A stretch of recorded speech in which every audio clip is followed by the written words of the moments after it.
Hi Justin, how's it going today? Good, how are you? Good, thank you. I checked your vitals look great, your orientation looks good, and you reported a 3 out of 10 for pain. So just let us know if we have to make any changes. Sure. We looked at your chart and we saw that fatigue is something that you're struggling with, is that correct? That's right. Oh man, I know how that is. Sometimes I have a really long day at work or school and I come home and I'm super tired, so I can see how hard that could be if that's something that happens on a daily basis. Sure. But I do have some energy conservation techniques to share with you if you're interested. Absolutely. Great. So we have 4 main ones. Our first one might come off as something that you might already do, but maybe we just have to give a little more attention to it. So our first one is planning and prioritizing. Got it. So right now, do you by any chance use a planner? Just my phone. Okay. I use a calendar in there.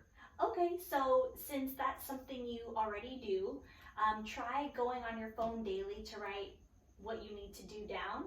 And from there, you'll see kind of what that list looks like, and it'll be a visual representation for you, so you can see things that you might be able to eliminate or schedule accordingly to give yourself ample breaks and things like that. Sounds good. So that's our first one. It'll also help you prioritize what's more important to take care of and so on. Do you have any questions for planning No. or in prioritizing? Okay, great. Along with planning, eliminating tasks. So that's our second one. So as you're planning, you can eliminate tasks by knowing, okay, this one can wait for tomorrow. Sure.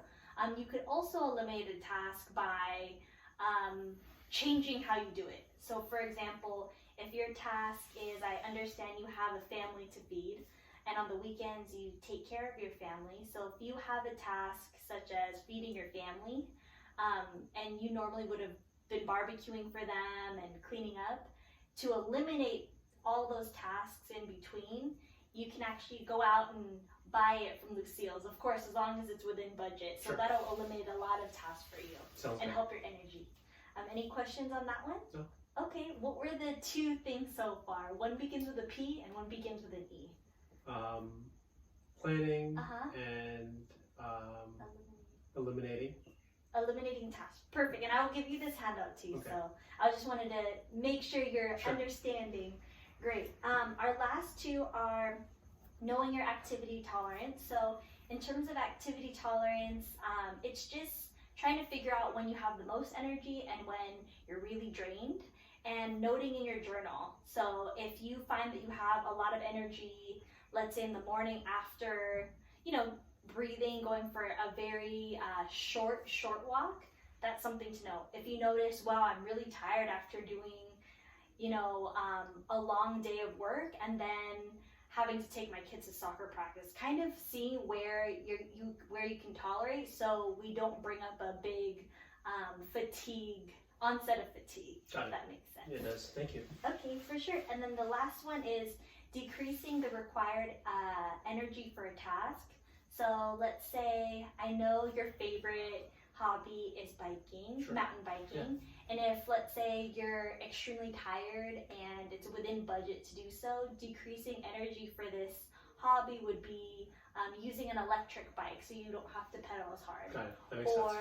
Or even for preparing food for your family. Mhm. Instead of, let's say you still want to be involved in the cooking, you can buy food that's already marinated and all you have to do is heat it up. I like that.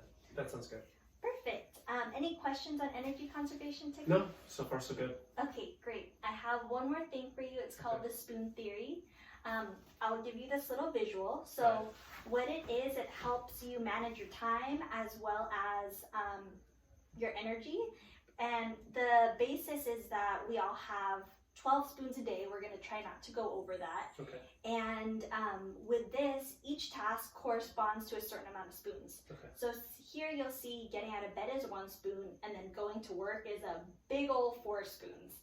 So as we go through our day, we can see how much energy we're really using. Got it. And you can use this to plan your days accordingly to help prevent extreme fatigue. Okay. Sounds good. Okay, so for example, let's see.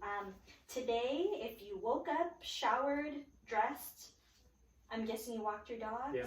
Okay, and went to work, you would already be at 11 Okay. spoons, meaning when you come home, you only have room for one more spoon. Okay. So just relax. Yeah, Okay. that's what it's, if possible. But did you have any questions about today? That All covered that. right. Well, thank you so much. Have a great day. Thank you.